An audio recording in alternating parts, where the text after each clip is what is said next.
Okay, so what we're going to be doing this week is breaking down this 2012 AP free response questions. There will be parts that won't be asked on this year, so we won't go through those parts. But the goal is just to kind of see what a typical free response question would look like and how it can bring in all sorts of things into one question.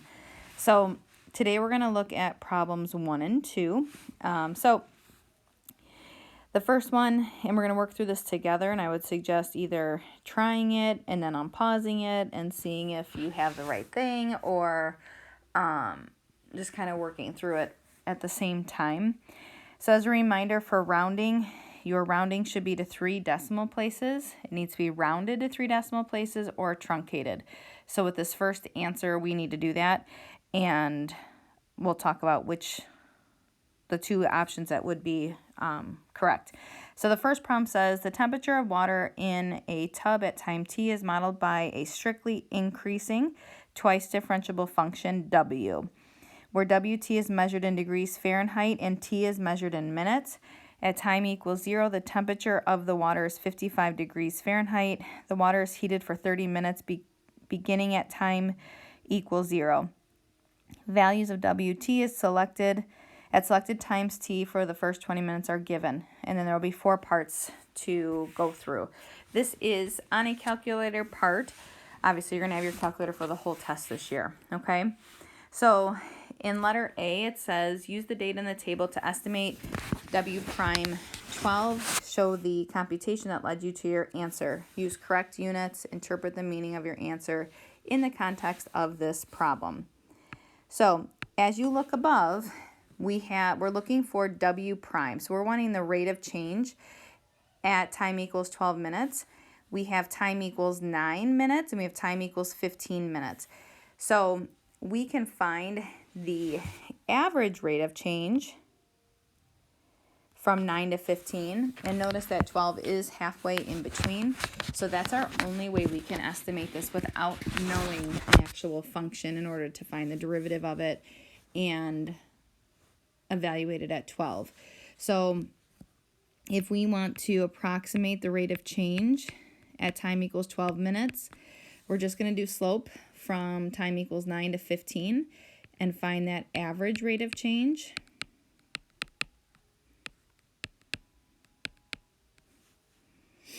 And that gives us 6.1 over 6. And this is where the 3 decimal places will come into play. So you end up getting 1.016, and then your 4th decimal is going to tell you to round that up to 7.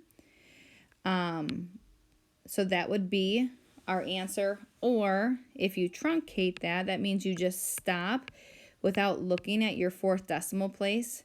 That would be your answer. Okay, so those would be the only 2 answers that would be accepted for this problem. And then it does say to interpret the meaning. So let's take a look at what this is telling us. It's saying that the water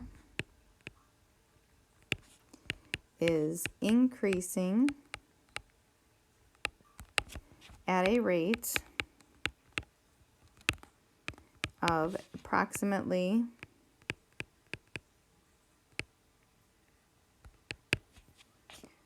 1.017 degrees Fahrenheit per minute at time equal 12 minutes.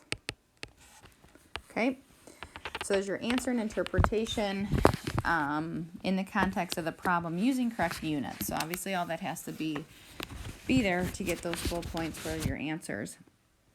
B says to use the data to evaluate the integral from 0 to 20 of W prime of t, so of your derivative of the function W using correct units. Interpret the meaning of the integral from 0 to 20 dt in the context of the problem. So this is using your first fundamental theorem of calculus. So that's what we're going to be doing for this problem. So for part B, we are going to be evaluating 0 to 20 of W prime of T dt. And that is going to equal, using our first fundamental theorem of calculus, is the function value at 20 minus the function value at 0.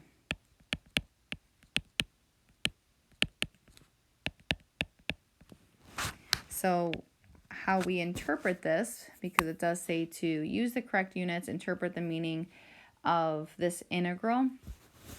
It is saying from time equals 0 to time equals 20 minutes, the water has increased by 16 degrees Fahrenheit. Okay, so moving on to C.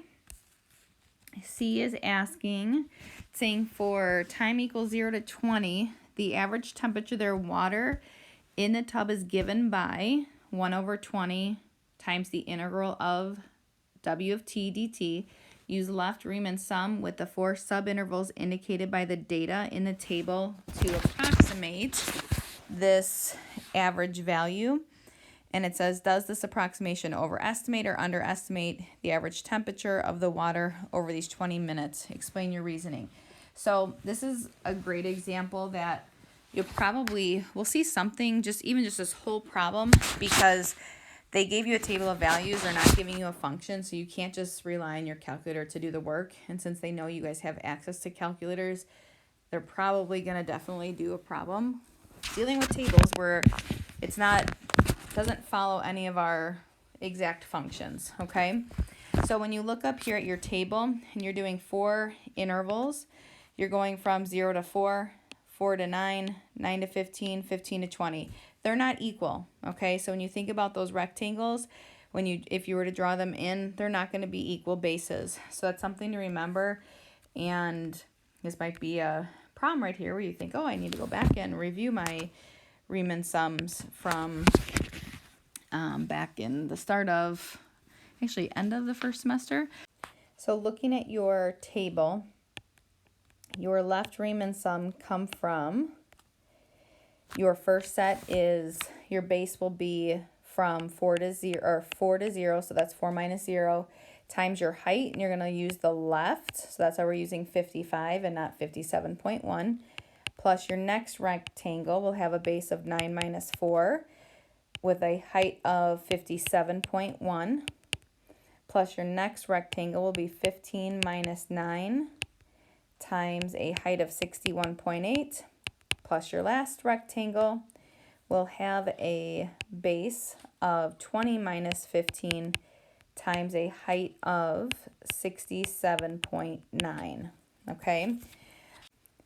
And as you calculate this, you'll have 4 times 55 plus 5 times 57.1 plus 6 times 61.8 plus 5 times 67.9, okay?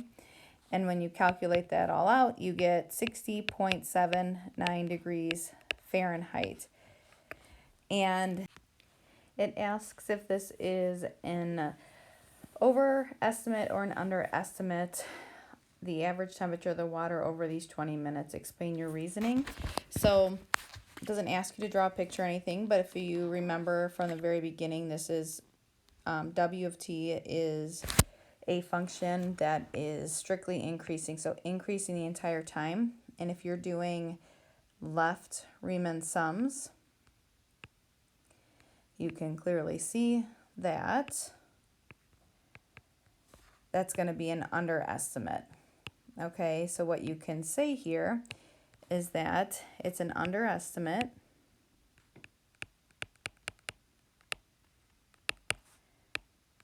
because a left